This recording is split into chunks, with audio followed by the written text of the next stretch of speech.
Hello everyone, সকলকে জানাই happy new year. তোমরা সবাই আজকের দিনটা খুব ভালোভাবে খুব আনন্দ করে কাটিও।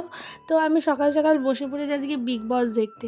তারপরে তাড়াতাড়ি একটু রেডি হলাম। আর তোমরা আমার চ্যানেলে যদি নতুন হয়ে থাকো চ্যানেলটাকে অবশ্যই সাবস্ক্রাইব করে দিও। আর ব্লগটা ভালো লাগলে একটা লাইক করে দিও। দেন আমার বাইরে টুকিটাকি একটু কাজ আছে, গিয়েছিলাম একটু দোকানে, ওখানে দাঁড়িয়ে কিছুক্ষণ কাজকর্ম করে বাইরে দেখো কত সুন্দর আজকে রোদ উঠেছে, ঝলমলে আকাশ। আর গৌতম বুদ্ধের মূর্তিটা এত ভালো লাগছে দেখতে। তারপরে চলে আসলাম একটু মিয়ামরাতে প্রচুর কালেকশান এসছে। আর আমার তো পেস্ট্রি খেতে ভীষণ ভালো লাগে। তাই যেহেতু আমার দিদির ছেলে এসেছে, মানে আমার বোনপো, তো আমি ওর জন্য কয়েক রকমের পেস্ট্রি নিলাম। আর বাড়ির সবার জন্য পেস্ট্রি নিয়ে চলে আসলাম বাড়ি। তো আজকে নিউ ইয়ার সকালটা তো এভাবেই কাটলো।